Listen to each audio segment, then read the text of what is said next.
नाज़रीन, कुछ कानूनी नुक्तों के ऊपर बात करते हैं कि सुबह से लेके अब तक जब से वो फैसला मंजर-ए-आम पे आया, बहुत सारे लोगों की अपनी अपनी आरा हैं। जस्टिस शाइक उस्मानी साहब ने 92 न्यूज़ से गुफ्तगू करते हुए कहा कि ऐसा कोई मामला नहीं था कि ना दी जाती ज़मानत, सज़ा मुअत्तल ना की जाती, कर लेते, रिहा कर देते, और जब मरकज़ी अपील के ऊपर फैसला होता तब होता जो देखा जाता। कामरान मुर्तज़ा साहब ने उसके ऊपर ये राय रखी, उन्होंने कहा जी मेरी नज़र में तो क़यामत तो नहीं आ जानी थी अगर सज़ा मुअत्तल हो जाती। तो बहुत सारे और लोग भी ये बात करते हैं कि वो जो वजूहात तौजीहात बीच में बयान की गई हैं फैसले की, वो दुरुस्त हैं। तो क्या दुरुस्त है, क्या हो सकता है, अपील में जाने के लिए फॉर्म कौन सा है? क्योंकि डिस्ट्रिक्ट एंड सेशन कोर्ट है तो आपको इस्लामाबाद हाई कोर्ट में जाना पड़ेगा, तो क्या उसका कोई टाइम फ्रेम भी है जिसमें जाना पड़ेगा, या फिर आप अपनी मर्जी के मुताबिक कभी भी जा सकते हैं? तो इसी पे बात करते हैं। हमें ज्वाइन किया है सीनियर कानूनदान आबिद ज़ुबैरी साहब ने। ज़ुबैरी साहब, बहुत शुक्रिया आपके वक्त का। आबिद ज़ुबैरी साहब, बहुत सारी बातें हो रही हैं अब। तो जिहाद जो अफजल मजौका साहब ने उसके अंदर बयान की, उन्होंने तो पहले डायरेक्शन की बात की कि इस्लामाबाद हाई कोर्ट ने क्या कहा था कि 1 महीने के अंदर फैसला करें, 10 दिनों में इसका करें, वो तो मैं कर रहा हूँ। दूसरा, वो जो किया उन्होंने, उसकी तौजीह उन्होंने ये बयान की कि सुप्रीम कोर्ट ऑफ पाकिस्तान का एक फैसला है कि जब मरकजी अपील लगी हुई हो तो फिर सज़ा मुअत्तल होकर ज़मानत पर रिहाई नहीं होती। तो ये तौजीह, ये किस फैसले की निशानदेही करती है? बिस्मिल्लाहिर्रहमानिर्रहीम। मैं नहीं समझता कि उनकी ये जो फाइंडिंग है ये सही है। देखिए, हर केस का अपनी नौयत होती है। इसकी नौयत है कि ये जो जुर्म था जिसके लिए इनको चार्ज किया गया और सजा हुई है, वो बेलेबल ऑफेंस था और ये इनके तो पहले ही बेल हो जानी चाहिए थी। लेकिन जिस तरह से वो कुदरतुल्लाह जज साहब ने इस केस का फैसला किया, 2 दिन में करके उनको 7 साल की मैक्सिमम सजा दे दी, उठा के इमरान खान साहब को, उनकी ज़ौजा को। तो ये मैं कहता हूँ ये तो बिल्कुल ही गलत फैसला था। नहीं, वो तो उसमें लिखते भी हैं कि ये काबिले जमानत जुर्म तो है, लेकिन ये इस बात की सदाकत नहीं है कि जमानत दे दी जाए। नहीं, लेकिन वो बात देखें, जहाँ बेलेबल ऑफेंस होता है वो तो एज ऑफ राइट आदमी का होता है, लेकिन नेचुरली कोर्ट उसके बावजूद भी देखती है, कोर्ट की सवाबदीद होती है, वो दे या ना दे।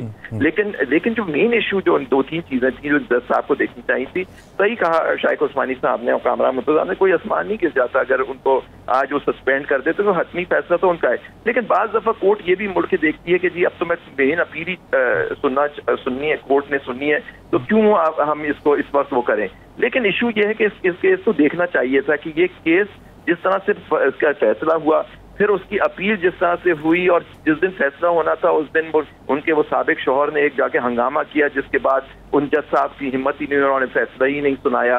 तो इसको मद्देनजर रखते हुए उनको अगर सस्पेंड कर देते तो कोई हर्ज नहीं था, और कर देनी चाहिए थी। और ये भी कहना कि खातून को वहीं दे सकता, और जिन उन्होंने नजीर दी कोर्ट के मुख्तलिफ फैसलों की, उसमें क्या इद्दत वाला कोई केस था जिसके अंदर उनकी सजा कम थी तो उन्होंने कोर्ट ने नहीं किया। मुख्तलिफ जगह तो हर किस्म का केस मिल जाता है। यहाँ तो कत्ल के इल्जाम में भी लोगों को बेल मिल जाती है, बाद में कत्ल के, इस तरह की सारी चीजें होती है। अपीलों में जाके लोगों की सेंटेंस सस्पेंड हो जाती है, कत्ल के केस में भी। तो ये देखिए ना, इस तरह की बात करना, क्योंकि देखिए जब हमने देखा कि हुकूमत ने किसी और केस में उनकी गिरफ्तारी नहीं डाली तो लोग आम ये था कि ये सस्पेंड नहीं करने जा रहे। मतलब इस तरह की तो कयास आ रही होती हैं। 2 दिन पहले अभी मैं प्रोग्राम में था, उसमें राना सनाउल्लाह साहब ने कहा अभी हम किसी और केस में उनको पकड़ लेंगे। मतलब ये तो कोई फैक्ट्री लगी हुई है कि उनको बंद कर देंगे, कोई और केस 8-10 महीने से एक आदमी जेल में, उस पर एक और केस लगा देंगे। ये इस तरह की हमारी हुकूमत है या किस तरह का यहाँ? अब ज़ुबैरी साहब, क्या आप समझते हैं ये केस बनता था? आप समझते हैं? नहीं, मैं तो कहता हूँ जितने केसेस देखिए, मैं तो शुरू से कह रहा हूँ, साइफर का केस हो, तोशा खाना का केस हो, और ये तो सबसे कमजोर केस तो ये था इद्दत का। और उस पर आपने एक मनकूहा और एक जायज निकाह को आपने डिक्लेयर कर दिया कि इद्दत में शादी कर दी। ये आपने ये जो किसी से भी आप राय ले लें, मौलवी हजरात से भी ले लें, तो वो कहेंगे कि इसके अंदर कोई नजीर ही नहीं मिलती जिस तरह से उन्होंने फैसला किया। कि सारे पॉलिटिकल केसेस हैं, इमरान खान साहब को अंदर रखना है, फैसला हो चुका है। देखिए, अगर उनको कल ये सस्पेंड भी हो जाता या होता किसी और केस में उनकी गिरफ्तारी डाल के, जैसे आपने देखा शाह महमूद कुरैशी साहब के साथ किया इन लोगों ने। ये अदालतों को देखना है, ये सुप्रीम कोर्ट, हाई कोर्ट को देखना है। इस तरह की जो इनके केसेस हैं, उनके खिलाफ एक जनरल ऑर्डर होना चाहिए कि कोई केस में गिरफ्तारी कोर्ट की परमिशन के बगैर नहीं होगी। जो पहले नजीरें मौजूद हैं, जरदारी साहब की, शहीद बेनजीर भुट्टो की, इन सारे केसों में कोर्टों ने और मुख्तलिफ पॉलिटिकल लीडर्स की जनरल ऑर्डर पास किया था कि जी इनकी कोई गिरफ्तारी नहीं दिखाएंगे आप कोर्ट की इजाजत के बगैर।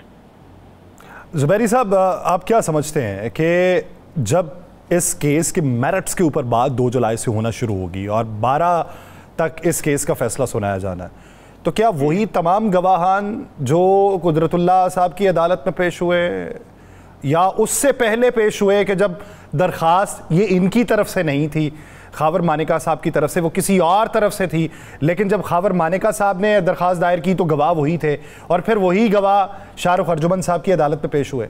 तो क्या अब अगर इनमें से ये जो गवाह जो पेश होते हैं वो तो होते हैं ट्रायल कोर्ट में, वो गवाह हो चुके हैं। अब जो शहादत है कोर्ट के सामने मौजूद है। अपील कोर्ट में बहुत कम शहादत ली जाती है या कोर्ट वापस कर सकता है, अपीलेट कोर्ट के इस पॉइंट पे दोबारा एविडेंस रिकॉर्ड की जाए, वो अलग चीज है। लेकिन यहाँ तो जो शहादत वो मौजूद है, कोर्ट उसी को देख के उसके मेरिट पे मरकजी अपील का फैसला करेगी कि जी ये क्या ये केस बनता था, इज्जत के अंदर निकाह हुआ या नहीं हुआ, तो ये सारी चीजें वो कोर्ट देखेगी। लेकिन इनको अपील जरूर करनी चाहिए पीटीआई के बुकला को इन केसों में, क्योंकि इन जज साहब ने जो मेन इश्यू था उसको सस्पेंशन का, वो ये था कि 6 साल के बाद एक कंप्लेंट दाखिल होती है, डायरेक्ट कंप्लेंट, उसके अंदर ये सजा दी गई है केस में। भाई साहब, आप सुप्रीम कोर्ट बार के सदर भी रहे हैं, आपकी जद्दोजहद भी है, अब भी आप जद्दोजहद कर रहे हैं, इंसाफ मिलना कब शुरू होगा? देखिए इंसाफ उसी वक्त मिलना शुरू होता है जब अदालतें आज़ाद हों। और ये इस वक्त जो सिचुएशन है आप देख रहे हैं, आपके सामने एक केस चल रहा है, उसके अंदर आप देख लीजिए कि किस तरह से जो बातें हो रही हैं। आपका जो टॉप जो होता है, जो सबसे जो इंस्टीट्यूशन का हेड होता है, उसका बड़ा एक रोल होता है सर, और उसके चाहे वो हाई कोर्ट में हो या सुप्रीम कोर्ट में, उससे क्लियर होती है बात कि आपकी अदलिया कितनी आज़ाद है या क्या है। उसके देखिए सबसे इम्पोर्टेंट केस इस मुल्क में इस वक्त पेंडिंग है, वो है इलेक्शन की धांधली का। जजेस बार बार उस केस में कह रहे हैं कि जी उसको फिक्स नहीं किया जा रहा, और वो लगना चाहिए वो केस, ताकि जो धांधली फॉर्म 47 की हुकूमत है, ऑक्शन पे ये सीटें खरीदी गई हैं, वो उसके वो दूध का दूध और पानी का पानी हो जाए। लेकिन जुबैरी साहब, आप क्या समझते हैं कि अभी वो जो 3 हलकों वाला केस है, वो ट्रिब्यूनल जो बहाल किया गया तारिक महमूद जहांगीरी साहब वाला, वो क्या टेस्ट केस हो सकता है? बिल्कुल होगा, वो बिल्कुल इसलिए होगा कि देखें उसकी अपील वो पेंडिंग है, उसकी वो पिटीशन है वो पेंडिंग है सुप्रीम कोर्ट में। अब देखिए यहाँ एक अजीब चीज है, हम लोग अगर ये इस्लामाबाद लाहौर हाई कोर्ट में रूल्स अलग होते हैं, वहां अगर सिंगल जज फैसला करता है तो उसकी इंट्रा कोर्ट अपील होती है, उसके बाद वो सुप्रीम कोर्ट जाते हैं। इलेक्शन कमीशन हर केस में इंट्रा कोर्ट अपील फाइल किए बगैर आ जाता है सुप्रीम कोर्ट। और जब पिछले दिनों में इलेक्शन के केस आपको याद होगा तो यही कुछ जज साहिबान जो अब उसको एंटरटेन कर रहे हैं, वो कहा करते थे कि जी पहले हाई कोर्ट को फैसला करने दें, वो अपील वहां पेंडिंग है।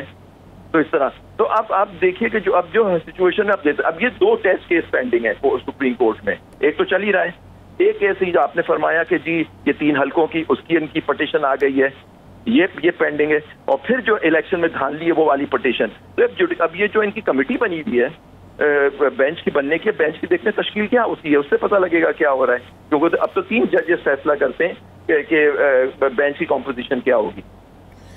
जुबैरी साहब, 2 बड़ी चीज़ें बड़ी क्लियर सी हम भी समझना चाहते हैं, आप कानूनदान हैं, हम समझना चाहते हैं जी। बड़ा सिंपल सा एक इलेक्शन हुआ जी, इलेक्शन कमीशन साहब कहते हैं मैंने बड़ा दयानतदाराना इलेक्शन कराया, हम मान लेते हैं। अगर उस पर कोई बंदा ऑब्जेक्शन लगाता है तो उस ऑब्जेक्शन को सुनना भी उन्हीं का फर्ज है। अगर इलेक्शन बिल्कुल ठीक हुए हैं तो फिर जिस हाई कोर्ट के जज साहब के पास केस लगा है उससे बदलने की क्या तुक बनता है? नहीं, आप ये देखिए कि ये बदला कैसे गया। पिछले साल 2023 में राजा आपको याद होगा, ये पहले लॉ यही होता था कि रिटायर्ड जजेस ट्राइब्यूनल के हेड होंगे, आपको याद होगा 2023 में ये जो आपकी पीडीएम की हुकूमत थी और ये लोग थे, इन्होंने इसको तब्दील किया एक्ट को, उसमें कहा कि नहीं अब सिटिंग जज होंगे, ये 2023 में हुआ है। और फिर आप देखिए शबखून मारा, और जनाब सेनेट चेयरमैन साहब ने, क्योंकि सदर मुमलिकत बाहर थे, बड़े बात करते हैं डेमोक्रेसी के, उन्होंने उस ऑर्डिनेंस को साइन किया जिसके अंदर ये किया, और उन्होंने एक रिटायर्ड जज को अपॉइंट कर दिया, क्योंकि उनको पता है कि ये हल्के खुल गए। उसमें हमारे तो 2 दोस्त हैं, वकील शोएब शाहीन और अली बुखारी, तो उनके हल्के अगर खुल गए, फॉर्म 47 की असलियत सामने आ जाएगी, फॉर्म 45 की, तो इसका एक रिपल इफेक्ट होगा कि पूरे मुल्क में आएगा कि जी अगर यहाँ ये हुआ है तो सारे पूरे मुल्क में जो लोग चीख रहे हैं उस पर होगा।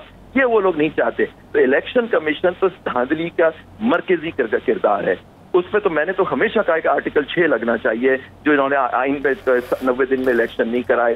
सबसे बड़ा जो मुजरिम है इस फॉर्म का, बिसाइड्स अदर्स, ये इलेक्शन कमीशन ऑफ पाकिस्तान है।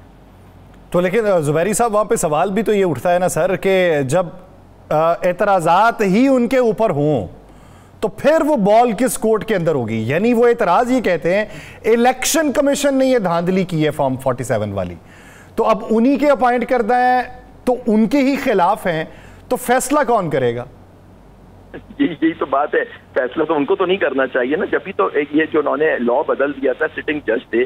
देखिए सिंध, बलोचिस्तान, खैबर पख्तूनख्वा में कोई इशू नहीं आया, जो नाम दिए गए वो इनके ट्राइब्यूनल बन गए। सिर्फ ये आया लाहौर में, और वो जज साहब थे जो अब हमारे जो जस्टिस शहजाद अहमद हैं, वो सुप्रीम कोर्ट के जज हो गए, चीफ जस्टिस थे, उन्होंने नाम भेजे। नेचुरली लॉ के तहत उन्होंने नोटिफाई करना होता है इलेक्शन, लेकिन उन्होंने रोक दिया क्योंकि लाहौर में इतनी खुलेआम धांधली हुई है कि आज को जो लीडरान बैठे हुए हैं और जो हुकूमत में चीफ एग्जीक्यूटिव बन के बैठे हुए, अगर उनके हल्के खुल जाएंगे तो क्लियर हो जाएगी बात कि इलेक्शन धांधली हुआ है। वो आपकी नहीं जाती है, वो तो इलेक्शन ही सारा ऑक्शन पे मबनी है हमारा। अच्छा, एक केस जो चल रहा है बड़ा मारूफ तरीन केस महसूस नशिस्तों का, हम रोजाना उसमें बड़े बड़े मज़ेदार से रिमार्क सुनते हैं, और आज इलेक्शन कमीशन साहब के वकील तो बिल्कुल सुध-बुध हो गए ना। जाहिर बात, उन्होंने कल इतनी बदतमीजी भी की थी सुना, जबकि इतना वो डिसेंट आदमी है बशीर मोहम्मद। तो आप क्या समझते हैं कि क्या नजर आ रहा है आपको इस केस में? देखिए, मैं तो समझता हूँ कि इसके अंदर कुछ गलतियां एक पॉलिटिकल पार्टी की भी है, पीटीआई के। अब देखिए, मैंने सुना कल उन्होंने एप्लीकेशन दी पार्टी बनने की। भाई आपने आपका स्टैंड, तो मैं तो शुरू दिन से कह रहा हूँ कि इन्होंने जो स्टैंड लिया, इन्होंने जो एक शामिल हुए SIC में, ये गलत फैसला है, क्योंकि इनको जरूरत ही नहीं है। आपसे सिंबल लेने का मतलब ये थोड़ी हो कि आप इंडिपेंडेंट हो गए। अगर इलेक्शन कमीशन ने आपको इंडिपेंडेंट डिक्लेयर किया तो आप उसको चैलेंज करते, आप कहते कि हम इंडिपेंडेंट नहीं है। हम लोग पॉलिटिकल पार्टी, हमारे फॉर्म जो भरा गया है एक पॉलिटिकल पार्टी का, मैंने एफिडेविट दिया कि मैं एक पॉलिटिकल पार्टी PTI का हूं, तो मुझे इंडिपेंडेंट आप कैसे डिक्लेयर कर रहे हैं? मुझे किसी कोई पार्टी में शामिल होने की जरूरत नहीं। लेकिन अगर सुप्रीम कोर्ट ने एक फैसला करना है, देखिए सब जुडिस मामला है, वही डिसाइड करेंगे। मुख्तलिफ वो तो उसमें बात हुई ना, उन्होंने कहा जी कि आपसी नशिस्तों को छोड़ दें, 6 वाले जो हैं वो जिस तरह उन्होंने बात की हामिद रजा साहब के बारे में कि इनको मीनार कैसे दे दिया, तो उन्होंने कहा जी एंड वाली जो दरखास्त थी उसमें ये कहा गया था, उन्होंने कहा जी बात तो कागजात नामजदगी के वक्त की होती है कि उस वक्त क्या बात की गई थी, हमने तो वो देखनी है, एंड वाली दरखास्त थोड़ी देखनी है। लेकिन उसमें देखिए, आज आप देखिए, उन्होंने PTI, आज उनको हुक्म था इलेक्शन कमीशन को कि वो उनके रिकॉर्ड लाके देंगे। सुना है कि आज PTI का रिकॉर्ड उन्होंने पेश नहीं किया, छुपाना चाह रहे थे, नहीं किया। लेकिन उधर सवाल ये हुआ है कि 80 लोगों को छोड़ दें, 6 लोग तो वो थे जिन्होंने दरखास्तें भी बाद में नहीं दी, उन्होंने तो पार्टी पर्सन ही खुद को जाहिर किया हुआ है और पार्टी के साथ में लेटर लगे हुए हैं, उनको किस बुनियाद पे आजाद का? ये केस जब शुरू हुआ था, मुझे ये पर्सनली शायद आपको मालूम है, नहीं मालूम थी कि उन्होंने फॉर्म जो भरा था उसमें अपने आप को SIC का डिक्लेयर किया था। हमें तो ये इंप्रेशन किया गया था कि इन्होंने इंडिपेंडेंट लड़ाए, लेकिन उनका एफिडेविट अब सामने आ गया। जब उन्होंने फॉर्म भरा, उन्होंने कहा मैं सुन्नी इत्तेहाद काउंसिल का चेयरमैन हूँ, मैं और क्योंकि वो खुद कह रहे थे कि मैं कहीं छुपा हुआ था, इसलिए मेरी मुश्किल थी, मैंने बड़ी मुश्किल से कागजात जमा कराए। तो अब ये देखिए ना, वो एक पार्टी में आ गए। लेकिन यहाँ इशू ये है कि कोर्ट इस नतीजे पर पहुंचती है कि इलेक्शन कमीशन का ये फैसला गलत था कि इनको आजाद उन्होंने डिक्लेयर किया, तो फिर क्लियर कर दे कोर्ट के जी, फिर ये तो अपने खुद ही इंटाइटल है, इन्होंने तो लिस्ट भी दी। इसी में आ रहा हूँ साहब मैं कि तकरीबन हमारे बहुत से जजेस साहब बार बार कह रहे हैं कि इलेक्शन कमीशन ने उनके फैसले की गलत तशरीह की, ये वो बार बार कह रहे हैं। फिर सलमान अकरम राजा साहब ने जब एप्लीकेशन दी कि मुझे तहरीक इंसाफ का मैं उम्मीदवार हूँ, तो इलेक्शन कमीशन ने उससे भी मुस्तरद कर दिया जी। ये सारी चीजें ऑन रिकॉर्ड है, तो फिर इसमें फिर मैं वही कहना चाह रहा हूँ, मैं वही अर्ज कर रहा हूँ, वही चाह रहा हूँ मैं जानना, अवाम भी जानना यही चाह रही है कि जब ये सारा कुछ है, हमें अवाम कहती है, सियासी जमातें कहती हैं हमें तो अंधा इन्होंने किया है, तो जिसने अंधा किया सजा उसको मिलनी चाहिए सियासी जमातों को। बिल्कुल सही, बिल्कुल उन्होंने अगर गलत इंटरप्रिटेशन दी उस बल्ले वाले केस की, तो ये बिल्कुल उनके ऊपर वो जिम्मेदार हैं, ये पॉलिटिकल पार्टी जिम्मेदार नहीं है। दूसरी बात है कि SIC, मैं तो कहता हूं कि PTI एक पार्टी थी, उन्होंने इलेक्शन उस पर लड़ा और उन्हीं को वो सीटें मिलनी चाहिए, और अगर उनको हर हाल में, क्योंकि अवाम ने उनको PTI को वोट दिया, जबकि टीडे करेले उनको दे दिए गए थे उनके सिंबल, लेकिन फिर भी वो उन्होंने उसकी सब्जी बनाई और अच्छी बनाई है, बल्कि उन्होंने उसकी सब्जी बनाई है और अच्छी बनाई है। मजे की। जुबैरी साहब, एक सवाल सर ये है कि कहा जा रहा है कि कानून ला रहे हैं कि जो सेटिंग जजेस हैं हाई कोर्ट्स के, वो दूसरे हाई कोर्ट में भी शिफ्ट किए जा सकते हैं, यानी उनका तबादला किया जा सकता है, पहले नहीं है ऐसा।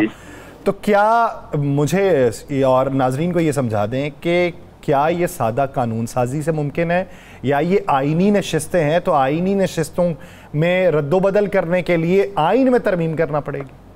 जी बिल्कुल, आइन में तरमीम करना पड़ेगी। सारा गेम ये हुआ था, उनको इंडिपेंडेंट डिक्लेयर इसलिए किया गया था कि ये वो शामिल ना हो सकें किसी पार्टी में और ये सीटें इनको तकसीम कर दी जाए, क्योंकि 2/3 मेजोरिटी, क्योंकि उनको पता था कि वो ये पार्टियां जीत नहीं रही हैं, इनको सिर्फ जिताया जाएगा बेमानी करके। लेकिन हम कितनी बेमानी कर सकेंगे? कुछ ना कुछ सीटें तो पीटीआई को देनी पड़ेंगी इनको, जो उन्होंने दे दी उनको, जो उन्होंने जीती। बाकी उनकी मेन पार्टी सीटें तो उनकी उनसे छीन ली गई, आप जानते हैं।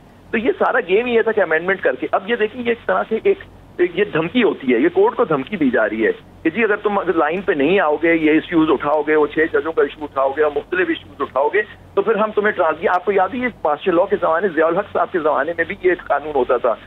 हमें हमारे प्रैक्टिस में आने से पहले अजमल मियाँ साहब यहाँ हमारे सीनियर जज होते थे, मरहूम जस्टिस अजमल, जो बाद में chief justice high court Pakistan हुए, उनको ट्रांसफर कर दिया कोयटा, और जहाँ से अब्दुल कदीर चौधरी वहाँ के सीनियर जज थे, उनको ले आए सिंध हाई कोर्ट में एक सजा के तौर पे। ये हुआ करता था, लेकिन बाद में ये खत्म कर दी गई ये चीज को, जज की मर्जी। अगर इस तरह की कोई तरमीम लाएंगे तो वो चैलेंज होगी और वो सेट असाइड होगी। लेकिन नेचुरली ये धमकियां दी जा रही हैं कोर्ट को। मुझे एक बात है ज़ुबैर साहब, आपका दौरे हुकूमत था, मुझे अच्छी तरह याद है। छोटा सा सवाल है, क्योंकि यासर साहब मुझे इशारा कर रहे हैं, टाइम थोड़ा है, तो मुझे सब इतना बता दें कि उस वक्त वकला अपने तहफ़्फ़ुज़ के लिए, अदालतों के तहफ़्फ़ुज़ के लिए निकलते थे, अब क्या हो गया? सर देखिए, बुकला जो है ना वो इसलिए अब वो इस तरह से, क्योंकि वो मार्शल लॉ का जमाना तो नहीं है, वो एक सो कॉल्ड डेमोक्रेसी तो है इस पे, लेकिन अब बुकला खुद भी तकसीम है। इसकी वजह यह है कि कुछ बुकला हैं वो हुकूमत के साथ शामिल हैं, वो एक ग्रुप है, वो उसको पजीराई है। उस वक्त वो पाकिस्तान बार में भी वो उनकी अक्सरियत है, सुप्रीम कोर्ट बार में भी वो कंट्रोल करते हैं, बहुत सारी bar association, Punjab bar council में भी वो अक्सरियत में, तो वो हुकूमत के साथ हैं। अनफॉर्चुनेटली वो इसलिए ये जो तकसीम है उसका पूरा फायदा उठाया जा रहा है, तकसीम का पूरा फ़ायदा उठाया जा रहा है। चलें, उम्मीद करते हैं इन ख्वाहिशात के साथ, दुआ के साथ, कि पाकिस्तान में तकसीम ख़त्म होनी चाहिए, एक बन के हम आगे निकलें तो कोई बेहतरी का रास्ता ढूंढ सकते हैं। बहुत शुक्रिया आबिद ज़ुबैरी साहब इस हवाले से अपना वक्त देने के लिए।